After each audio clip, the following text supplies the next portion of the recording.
So I'm here with Emmanuel Carjat, Managing Director of TMX Atrium. So Emmanuel, it's now been 2 years since Atrium Network, the business you founded, was bought by TMX Group. Can you talk us through what that's meant for the business and your customers in the last 2 years?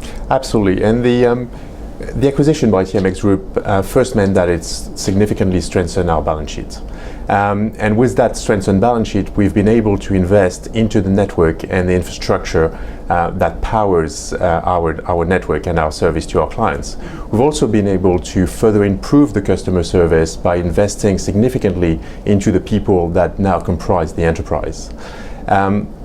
The other thing that we've seen since the acquisition is that thanks to this improved balance sheet, we're now talking and getting on board a lot more of the tier one players in the financial community.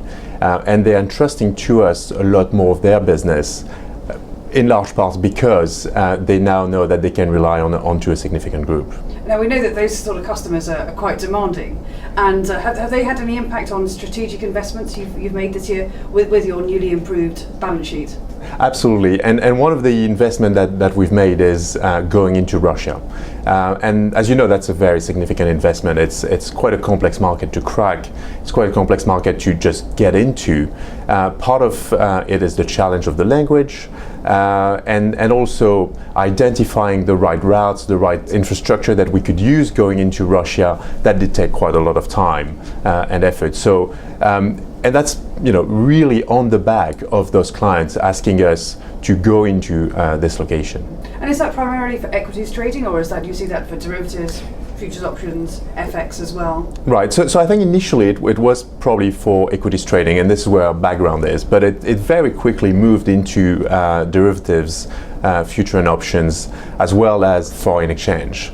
One of the things that we've been seeing more and more is the demand from Moscow to go back to London, and that's probably mostly the equities, cash equity piece, but also going into Frankfurt, where a lot of the options and derivatives are being traded.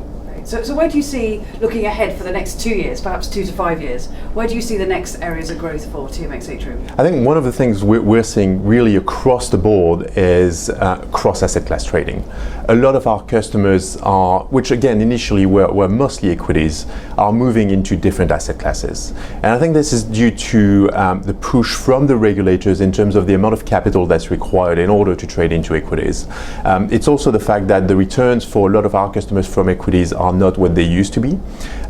So a lot of our customers are now moving into wider asset classes, offering services that and comprises those different asset classes and provide the ability to their own clients to trade in almost a single trade across these asset classes. What that means to us in turn is that we are now connected into a host of different venues, and we enable our clients to just connect onto the platform and trade simultaneously on the cash asset as well as on the forex trade.